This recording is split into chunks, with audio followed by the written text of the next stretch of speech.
Liam, we've just been playing a bit of Splatoon, the worldwide demo. You say it different to me. I say Splatoon. I say it like Splatoon because it's like Platoon. Yeah. So what did you think? I thought it was exactly how I thought it was going to be. Honestly, I haven't seen enough of the footage of like recent events and whatnot. It plays exactly like I thought it was going to do, it was fun. But like you said, it was quite limited for what they offered. It was enough time, I think, to have with the game. Yeah, I think I got the impression that they wanted to give you the absolute bare minimum. I don't think it was really a demo. It was what it was. It was a stress test for the servers, which incentivized people by giving them the opportunity to play it. That's what they wanted, but it wasn't really designed as a demo as such. I felt like I was like a guinea pig. I felt like I was a cog in a machine rather than like a consumer playtesting something. Basically, what we played is going to be the final product. There's going to be no like changes to what we played. I wish people would stop calling it a beta because it's not a beta. Yeah, it's like 2 weeks from release or something. Well, for example, what did you think of the map design? Because me personally, there was a couple that felt different, but they all felt relatively the same. They didn't really have like much of a bearing on the gameplay. Yeah, I don't really think that those maps in particular were varied. I think that was like a very standard set of maps. I'm sure there'll be more crazy ones, and they'll offer more out there ones for DLC as well. But I think those were just like very simple maps, just for like beginners to get their heads around and that kind of thing. Like maybe these will be some of like the default deathmatch kind of ones. I don't know, but I really like it so far, and it feels very different. I mean, it is basically territories, but you know they have this completely different spin on it with the paint and everything, and it's really fun. And I like how you can jump around on the map on the gamepad, and it all works very well. I don't know what controls you played around with, but I like the accelerometer motion stuff. But I prefer that's what I was using. Yeah. Oh really? Well, I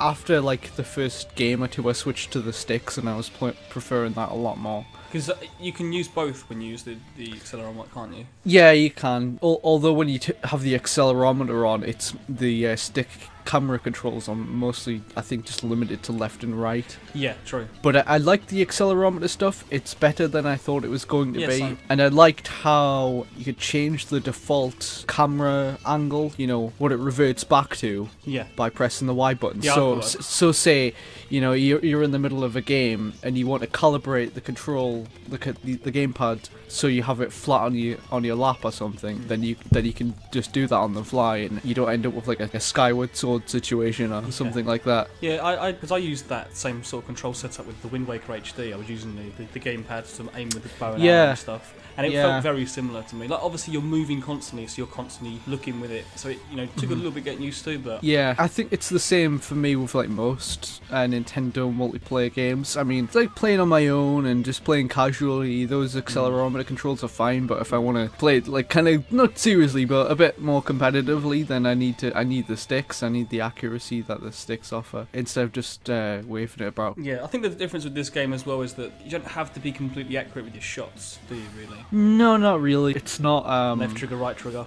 headshot. No, it's definitely not like that. You can, as far as I know, you can shoot anywhere on the body, and the hitbox is the same, and there's like, I don't know, points for headshots or something like that. As far as I know, I didn't play with the sniper rifle, but I played with that a couple of matches. It took until the end of the second match for me to actually get used to the different play style, because you play that very differently. It just get the high ground and just take out shots here and there, and lob a grenade every now and again. People come up eventually and just destroy you with a steamroller, which happens to me many times. I think one thing that's good about it is that just the nature of the game kind of alleviates like the problems that Call of Duty and other games have with camping, because you need to be constantly on the move. I mean, obviously you can't just stay there and try and defend your territory, but I think if I went into a place that's been heavily defended and I got killed, I wouldn't really feel cheapened by it, because they don't offer you places to hide, and there's no like insta-kill weapon that you can get really, other than the sniper rifle. You have to charge that anyway. It's not like a... Yeah. I felt when I died,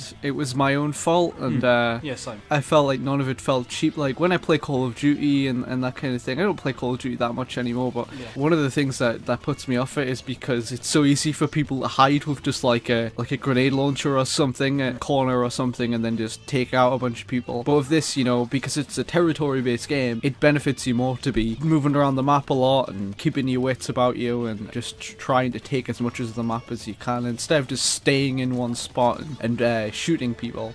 And it's also refreshing to really have a multiplayer game where killing people is not necessarily the focus. Yes. Not to say that like I'm against violence and that kind of thing. I just mean from a tactical perspective, it's refreshing to have that not be the focus. I don't know if you noticed, but towards the end of most matches, most players stopped trying to kill each other and actually started trying to paint the area. Like, once you died and you had like 10 seconds left, don't worry about going and trying to find another person. Just find another paint and just get rid of it. Like, it's the complete opposite with something like Halo, when it's like the final like 5 or 10 seconds of the map, everyone's like, fuck everything, every man for himself, and starts lobbing grenades everywhere and starts killing their own people, and it's just like society has collapsed. But in Splatoon, everyone, I don't know, pulls their pants up and tries to get whatever paint they can get, as much of the territory as they can. You said you chose the female character, right? Yeah, I just like the design better. It's cooler. I've bought the Splatoon girl amiibo. It's not that the boy character is badly designed. I just don't like his hair. It looks weird.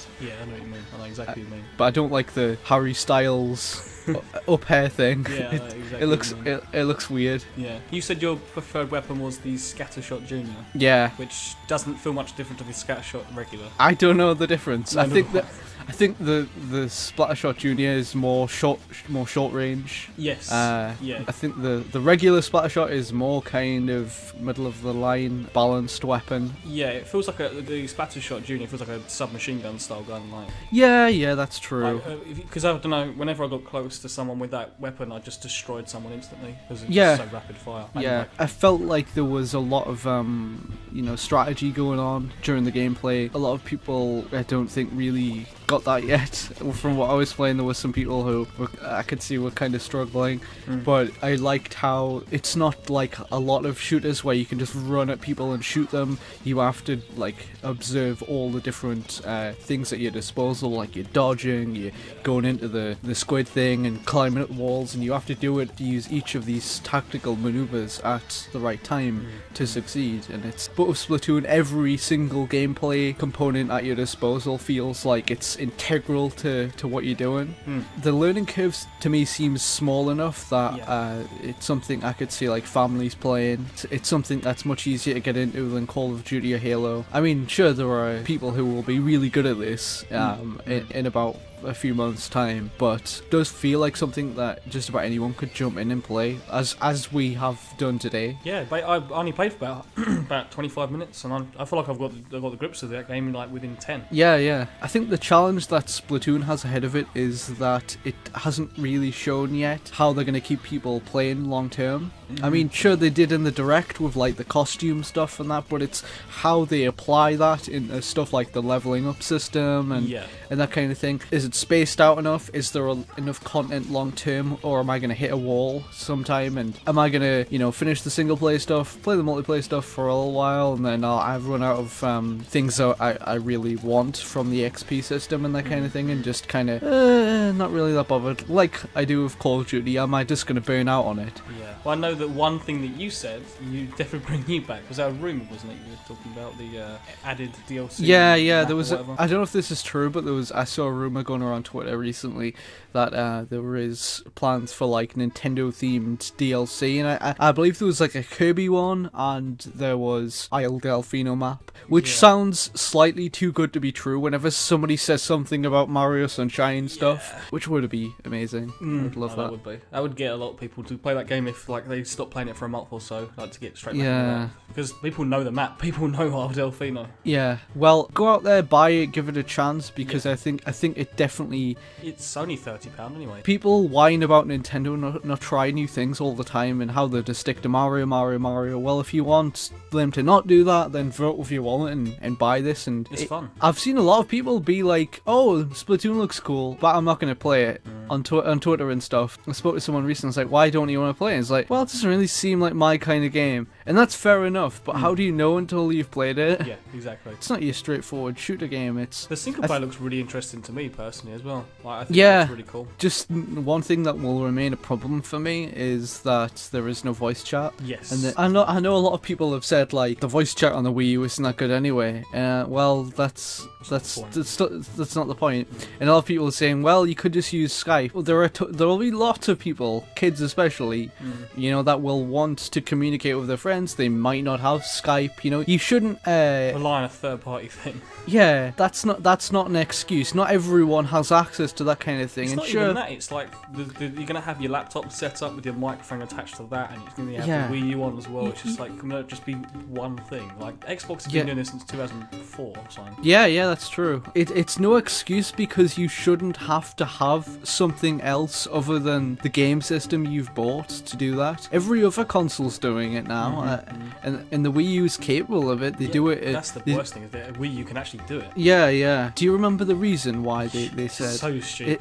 The reason why it doesn't have voice chat is because one of the producers or something said Doesn't like the bad mouthing each other and stuff like that. Yeah, he doesn't. He says that he doesn't like that there's potential for like negative online experiences. Have private chats then. Yeah, I know. There's absolutely no reason why I can't just do it with my friends then. Exactly, yeah. I thought that was something that they were going to actually do, was just say you can only do it with friends. And I thought, that's fair enough because that's probably what I'm going to be doing anyway. Yeah, I wouldn't want to be talking to just random people, to be honest. Prefer that, but the reason they gave, was because they don't want random people bullying one another, and that's fair enough. I mean, that's paranoid as hell and counterproductive. But to say, you can't talk with your friends over the Wii U as you're playing Splatoon, it's stupid. It's backwards thinking. But apart from that, I think that it's a really great game. Like, really enjoyable. I'm looking forward to the May 29th. I think it's out. Yeah, everyone should go try it if you haven't already.